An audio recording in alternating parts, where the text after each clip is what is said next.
শুভেন্দুবাবু আসার পরেই মুসলমানদের ঘর বাড়িতে হামলা হয়েছে, মসজিদে হামলা হয়েছে, মাদ্রাসায় হামলা হয়েছে। আমরা অনেকদিন ধরে লক্ষ্য করছি ভারতের একটি উগ্র হিন্দুবাদী গোষ্ঠী ভারতের রাষ্ট্রীয় ক্ষমতা আসার পর থেকে সেখানে প্রথমে মুসলমানদের উপর নির্যাতন। আপনারা দেখেছেন কাশ্মীরের তাদের যে স্বাস্থ্য শাসন ছিল সেটি তারা বাতিল করেছে। সেখানে তারা কেন্দ্রীয় শাসন জারি করেছে, মুসলমানদের অধিকার রহিত করেছে। আপনারা দেখেছেন কিছুদিন আগে বাংলাদেশে যেমনিভাবে 17 বছর শেখ হাসিনা টিকেছিল, ইভিএমের মাধ্যমে ভোট জালিয়াতি রেজাল্ট পাল্টিয়ে পশ্চিমবাংলাও ঠিক একইভাবে 91 লক্ষ মুসলমানকে ভোটাধিকার থেকে বঞ্চিত করে সেখানে বিজেপি সরকার এসেছে। শুভেন্দুবাবু আসার পরেই মুসলমানদের ঘর বাড়িতে হামলা হয়েছে, মসজিদে হামলা হয়েছে, মাদ্রাসায় হামলা হয়েছে, মুয়াজ্জিনদের খাতা বন্ধ করে দিয়েছে, মুসলমানদের দোকানপাট লুণ্ঠন করে দখল করেছে। এমনিভাবে ভারতের অন্যান্য আপনার উত্তরপ্রদেশ, মধ্যপ্রদেশও এমনিভাবে হামলা চলছে। বসুন্ধরা টিস্যু অশুদ্ধতার বিরুদ্ধে এক বিন্দুও ছাড় নয়। এর প্রতিবাদে আমরা জানিয়েছি আজকে খ্রিস্টান সম্প্রদায় কয়েকদিন আগে তাদের একটি গির্জা ভেঙে দিয়েছেন, তাদের আর্চবিশপকে শারীরিকভাবে নির্যাতন করেছেন, একজন খ্রিস্টান বোনকে রেপ করা হয়েছে এবং অন্যভাবে তাদের হুমকি দিচ্ছেন তারা যে হিন্দু ধর্মে আবার ফেরত আসার জন্য তাদের উপর একটা নির্যাতন করছে। আমি এখানে সুস্পষ্টভাবে বলতে চাই, যারা ভারতের 30 কোটির অধিক মুসলমানরা বসবাস করে তারা জন্মগত নয়, হাজার বছর ধরে তারা সে ভারতে জন্মগতভাবে তাদের অধিকার। 500 বছর সুলতানি আমল ছিল ভারতে, 300 বছর মুঘল আমল ছিল, 800 বছর মুসলমানরা শাসন করেছেন, আর খ্রিস্টানরা 170 বছরের কাছাকাছি ভারতবর্ষের শাসন করে। অতএব এই হিন্দুরা তো 1000 বছরের তারা এই গুজরাটি মারোয়ারিরা এই ভারতবর্ষে শাসন করে নাই।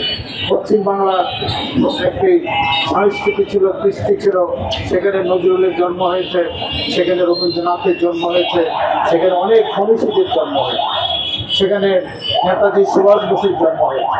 অতএব এই যে ভারতের পশ্চিমবাংলার যে মনীষীরা তারা কিন্তু পশ্চিমবাংলায় জন্মগ্রহণ করেছেন। এই পশ্চিমবাংলাতে বহু বছর পরে এই তন্ত্রবাদী মোদীর শিষ্য শুভেন্দু অধিকারী ক্ষমতা এসেছে। কীভাবে আসলে বাংলাদেশে যেমনিভাবে রেজাল্ট পাল্টে দিয়ে ক্ষমতা আসা হয়েছিল আগে, তেমনিভাবে পশ্চিমবাংলায়ও মানুষের ভোটাধিকার হরণ করে শুভেন্দুবাবু ক্ষমতা এসেই মুসলমানদের উপর ঝাঁপিয়ে পড়লে তাদের মসজিদ, মাদ্রাসা, দোকান, ঘর বাড়ি লুণ্ঠনের একটা মহা উৎসব তারা চালু করেছে। আমি বলতে চাই আজকে খ্রিস্টান সম্প্রদায়ের উপরেও, দলিত সম্প্রদায়ের উপরও ভারতে হামলা হচ্ছে, নির্যাতন হচ্ছে।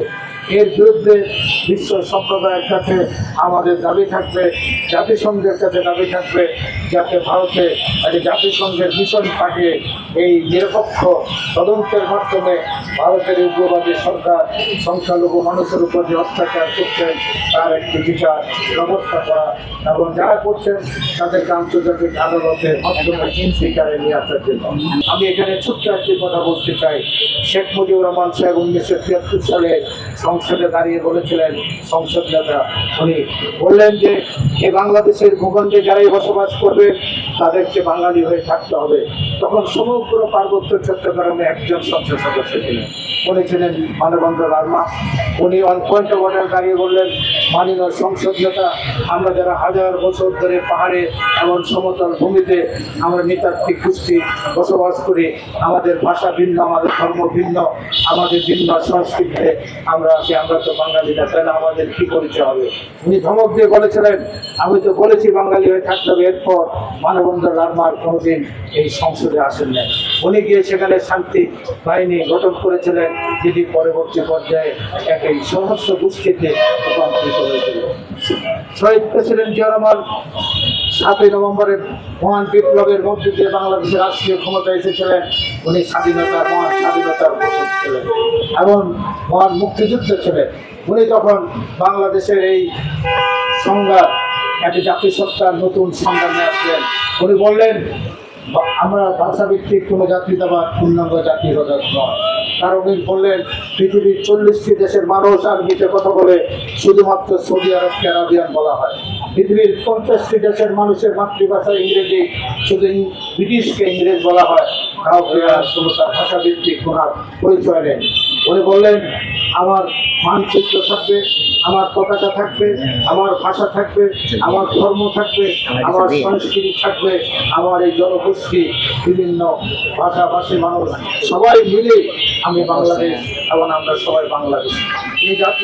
এই জাতীয়তাবাদের জাতিসত্তা পরিচয় নিয়ে আসার পর পাহাড় শান্ত হলো।